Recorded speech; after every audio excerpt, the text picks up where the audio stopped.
আমরা আজকে এনটিআরসি এর সামনে উপস্থিত হয়েছি। আমরা যারা 18তম নিবন্ধন পরীক্ষায় সফলতার সাথে উত্তীর্ণ হয়েছি, আমাদের বয়স 35 ঊর্ধ্ব হয়ে গিয়েছে। এখন এনটিআরসি এ নীতিমালার দোহাই দিয়ে আমাদেরকে সফলতার সাথে উত্তীর্ণ হওয়ার পরও আমরা যারা 35 ঊর্ধ্ব আছি, আমাদেরকে ষষ্ঠ গণবিজ্ঞপ্তিতে আবেদনের সুযোগ দিচ্ছে না। আমরা ষষ্ঠ গণবিজ্ঞপ্তিতে যে কোনো মূল্যে আবেদনের সুযোগ চাচ্ছি।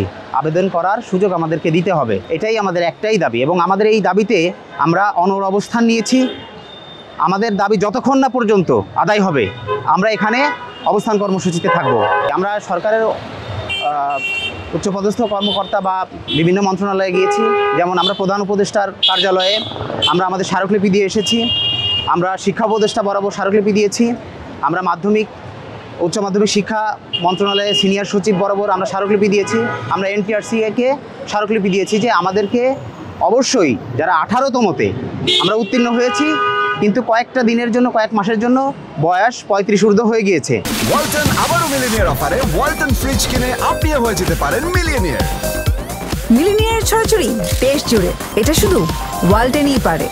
আমরা যখন আবেদন করেছিলাম তখন আমাদের বয়স ছিল 33, 34-এর নিচে, 33, 33.5 এমন, 35-এর বেশ নিচে ছিল। আমাদের যথেষ্ট সময় ছিল, কিন্তু এনটিআরসি এর নীতিমালার দোহাই দিয়ে আমাদেরকে এখন সুযোগ দিচ্ছে না। যেমন ওনারা 1 বছরের পরীক্ষা শেষ করতে করতে 1 বছর 8 মাস সময় নিয়েছে। এই যে একটা লেন্দি প্রসেস করে ওনারা জুনের 4 তারিখে রেজাল্ট দিয়েছে। তো ওনাদের সময় লাগতে পারে, সেটা ওনাদের ব্যাপার, কিন্তু আমাদেরকে কেন এই তাদের দেরি করার কারণে, তাদের লেন্দি প্রসেসের কারণে আমাদেরকে কেন আবেদনের সুযোগ দেওয়া হবে না, এটা আমাদের প্রশ্ন। আমরা তো সফলতার সাথে প্রত্যেকটা ধাপে ধাপে পরীক্ষায় উত্তীর্ণ হয়েছি। আমাদেরকে যখন আবেদন করার সুযোগ দেওয়া হয় তখন আমাদের সকল পেপারস তারা দেখেছে। আমাদের পেপারসের ভ্যালিডিটি ছিল বিধায় আমাদেরকে পরীক্ষায় বসতে দেওয়া হয়েছে। আমাদেরকে অ্যাডমিট কার্ড ইস্যু করেছে। আমরা এখন মেরিট লিস্টে আছি, আমরা ভালো স্কোর করেছি।